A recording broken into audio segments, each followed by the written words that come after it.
It's all about the quotes today. But before I get to that, I have to talk about the one biggest piece of news that came through last week for all of us men.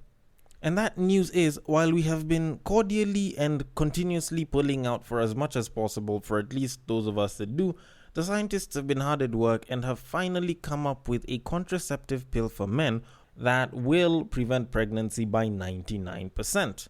Now, I'm personally quite happy about this because nutting inside has an amazing feeling attached to it. But more so than that, even though I am happy about this, there is a certain majority of men, there's a certain compact majority of men that are saying, you know what, fuck this shit.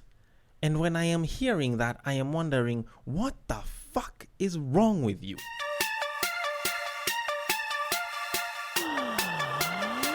Get ready for the battle of the sexes.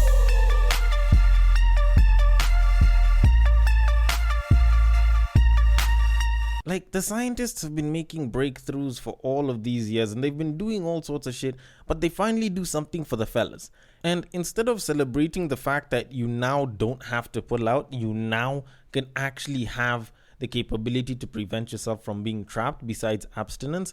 Like, instead of you rejoicing about that, you're busy catching a feeling over it. Like, what the hell is wrong with some people? It's like knowing that there's a traffic problem and talking about how you're always having issues with traffic, and then all of a sudden you're given the opportunity to be the minister for transport and you're like, you know what, fuck that shit, I don't want that job. Like, it makes zero sense. It makes absolutely zero sense. Because here's how I look at it. For us guys, we've been complaining for a very long time about, you know, the pregnancy cases that come up out of the blues, the oops babies, the whole, apparently a shorty can take a condom and like turn it inside out and let that shit back in. You know, a shorty can lie to you that she's on the pill and shit, and they can trap you with a kid. And for the first time, we have just seen proof that we do not have to put hot sauce in the condom.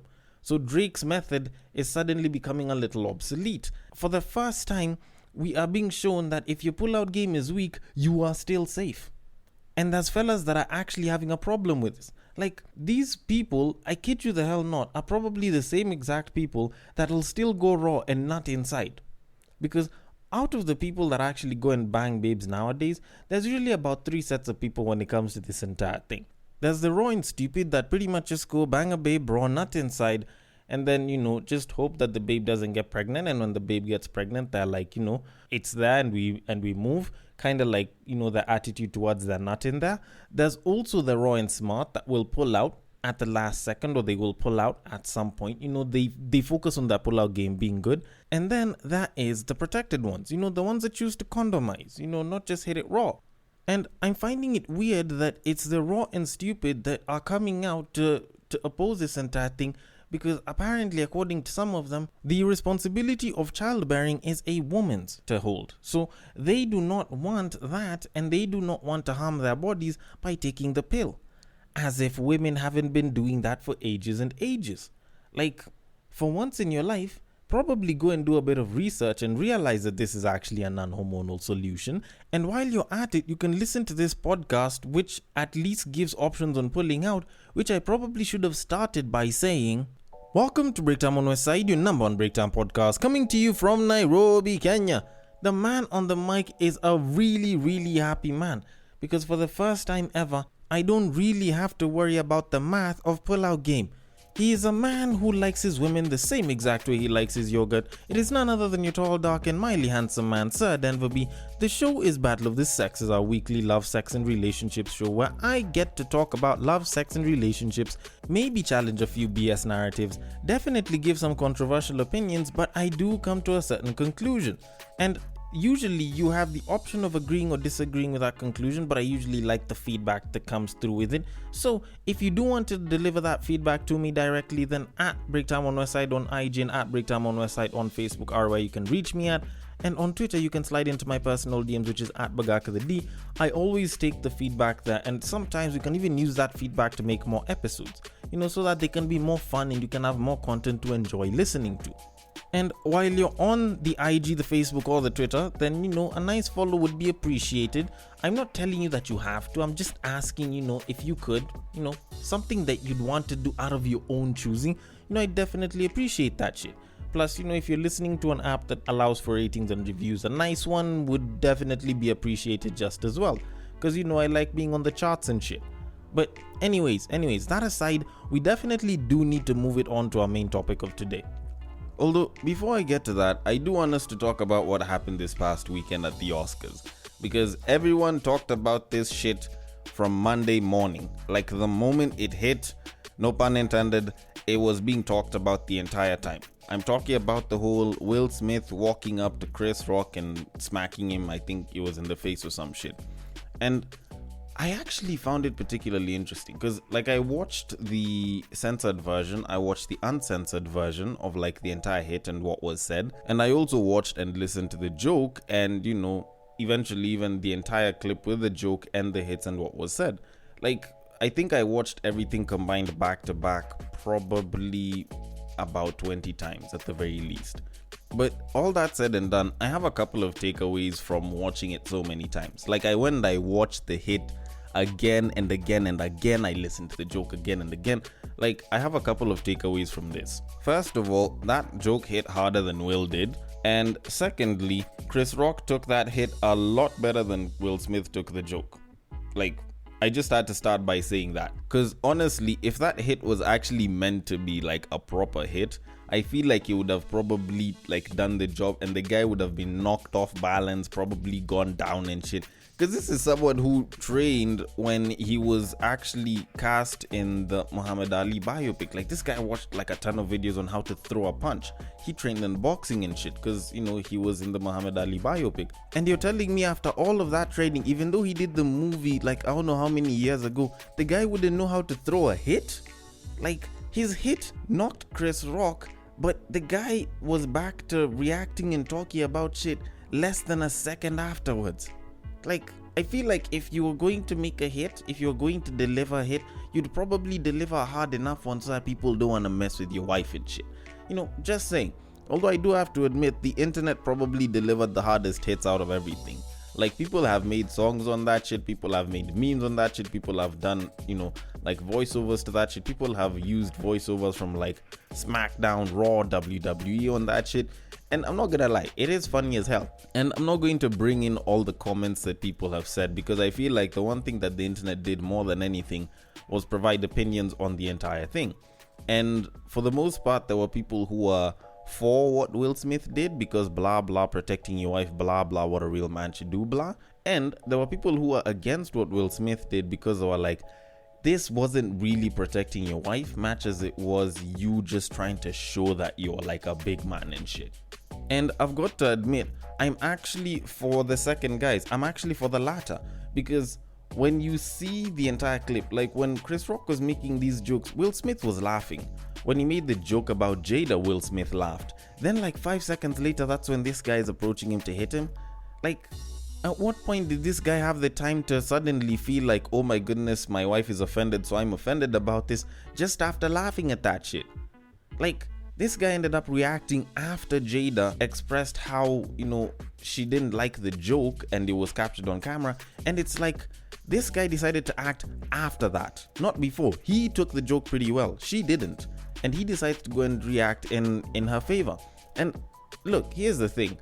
Some people are calling this entire thing staged. And personally, I do feel it was staged mostly by Will Smith. Because in some way, the internet has taken such a huge dump on him. Public opinion has taken such a huge dump on the guy and made him look like such a wuss. And this hit in some way was supposed to sort of redeem him, at least by my thinking. But honestly, if anything, it's made him actually look even worse to the internet. Yes, there is now a polarized side of this entire argument that's what, he's standing up for his wife, proper alpha male goals and shit. But considering the way the guy took time to react, considering the fact that it seems his reaction did not seem like it was entirely his own doing or his own idea from the get-go, and he had to consider it as an afterthought or he was influenced by something else, makes him actually look like he's a lot worse for us guys that probably saw him as a worse earlier.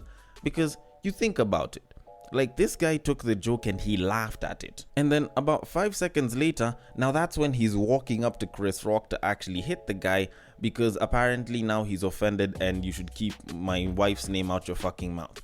Like, you kind of think about it, it's either his publicist influenced this, or Jada influenced this, or something close to him influenced this entire thing. Because when you kind of look at it, like, this guy would have definitely let this shit go. There's so many other ways that he could have reacted to it. And don't get me wrong, it's not like I'm against him defending his wife. Like, him standing up for his wife is all great and dandy and shit. But when you look at how he did it, like, there's so many other ways that he could have done it. He could have approached the guy after the show, or like during the break, and asked him to apologize. He could have walked up to the guy and spoken to the mic and asked for a public apology. Like, there's so many other things that he could have done besides going to hit him, which is why this shit feels like more of a statement rather than him defending his wife's honor and shit. And I feel like the worst part about all of this isn't even the fact that he made the hit, it's the fact that it's not like his wife even supported him afterwards. Like, there are no shots of the wife holding his hand or telling him anything. There was a clip from the break when they had taken a break on TV, and Denzel Washington spoke to him, Tyler Perry spoke to him, Bradley Cooper went and spoke to him. His wife was nowhere near all of that shit. And this guy is defending her honor. Like, the person who is supposed to give you some level of emotional support and moral support isn't there with you, yet you defended them. Like, come on, bruh.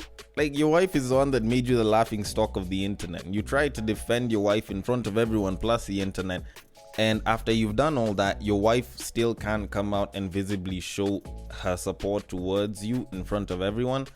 Like, come on, bruh. Like, don't you think this makes you look a little bit worse?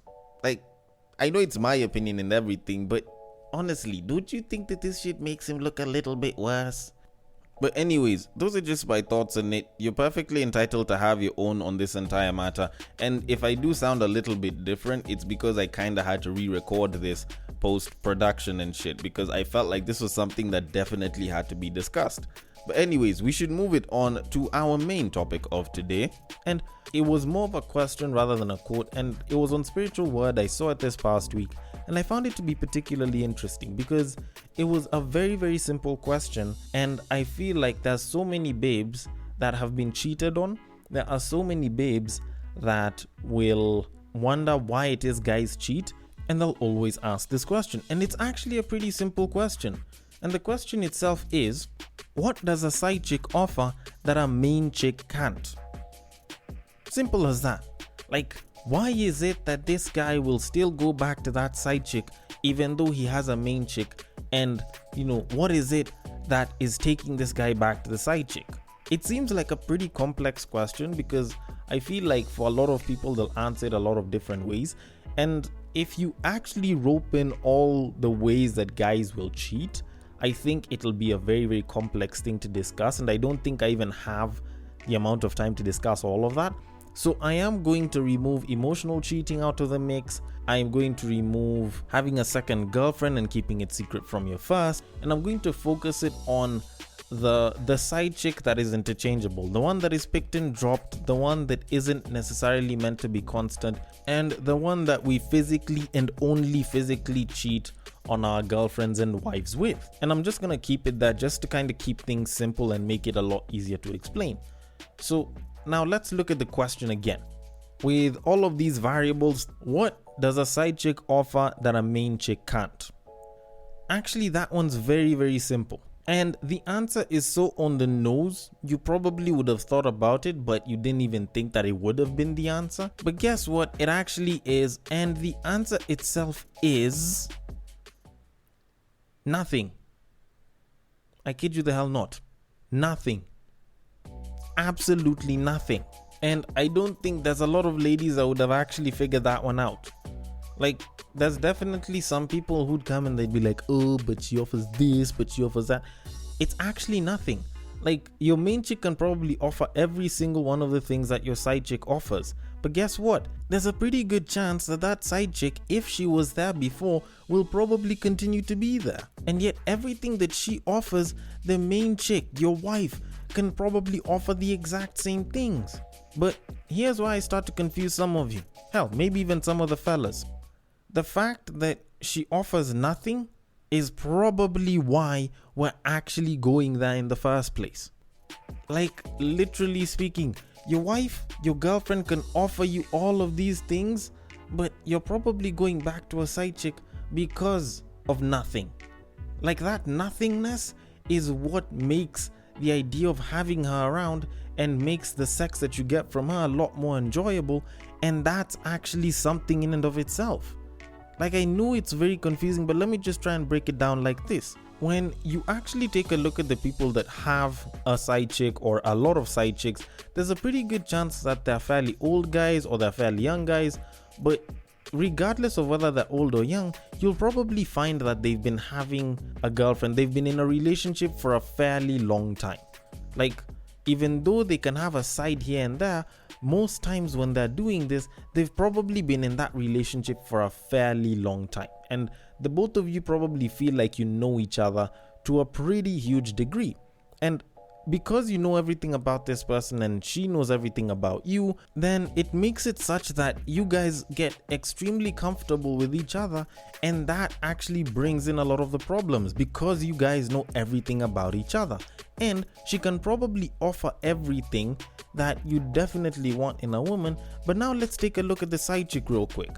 This shorty knows barely anything about you, you know barely anything about her, you're probably just with her for the sex, and you know very well there is nothing else besides that.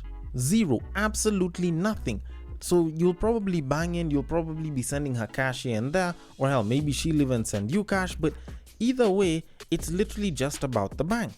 And guess what? You can probably also get sex from your wife as well. So there's nothing new that she's really offering. But guess what? The fact that the two of you owe each other mostly nothing is actually what makes whatever it is that you're doing so damn good. Cause you think about it, and I think the fellas can even help, the ladies sort of just get the fuller picture of this. When is sex usually at its best? Is it when he makes love to you and he tells you that he loves you and you're his queen and you're special to him, and he tries to make sure you're comfortable and you're smooth and you're getting it nice and slow? Like, do you prefer that, or do you like being fucked roughly and with disrespect? Like, this one's for the ladies. Now for the fellas, I'll even ask the same exact question. When is the sex best for you? Is it when you're trying to make sure she's comfortable, or when you guys are pushing it to the max with each other and your limits are being tested by whatever sexual prowess she has? I'll just give you a second to think that, and I'm gonna go with option B.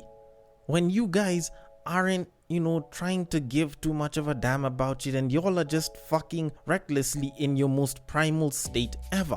Because at the end of the day, whether you like it or not, good sex is disrespectful. Like, that shit is disrespectful as fuck. And guess what? If you respect someone so much, giving them disrespectful sex is not something that a lot of people actually know how to do. So guess what? The shorty who happens to be super fine that you look at and you're like, she seems like she wants it, and then at some point you slip and you fall inside that pussy. Like, if you like it and you know that you can be disrespectful with this woman and you don't have to care about what this other person feels and shit, most definitely a nigga's gonna be going ahead and doing that shit. Cause at the end of the day, he gets to have like a majority of the benefits.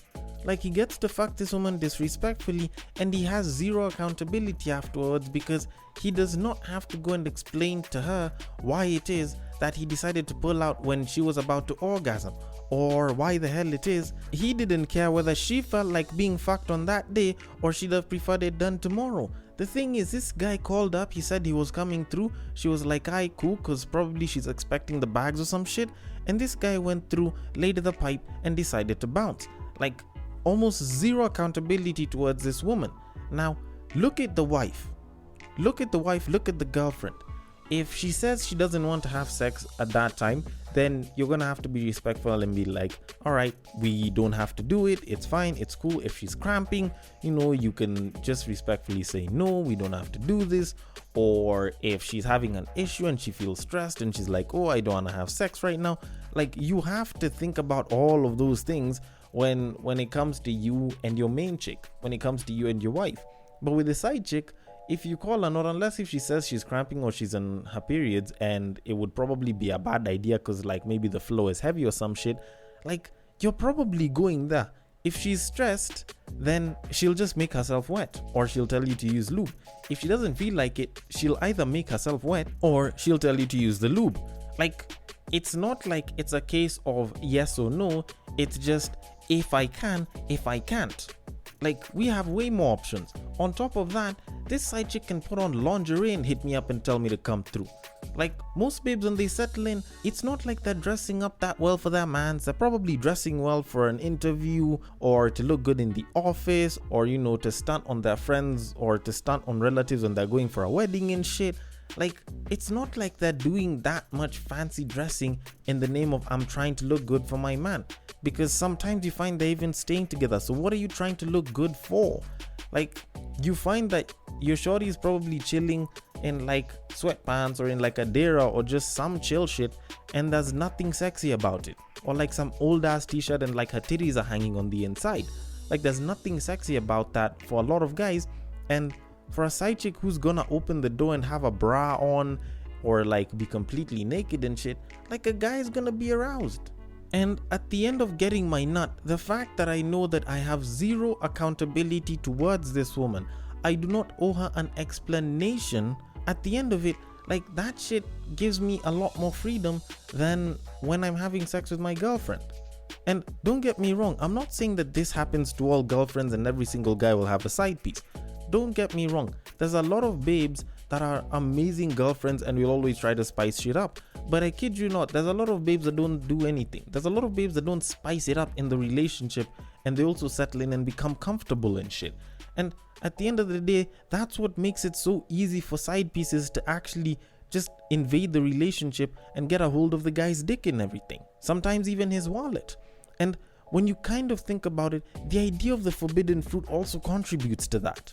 Like, yes, they have nothing, but you think about it. I have nothing to gain from this woman besides a good nut. And hell, I don't even know if the sex is that good, and maybe this is my first time hitting on her. But at the end of the day, the forbidden fruit is always going to look and maybe even taste sweeter because it is forbidden. And when I'm in a position where I feel as though my sex life is becoming a little bland, when I feel like my relationship is very boring at the time, then sweeter is probably going to be something that I'd really appreciate getting.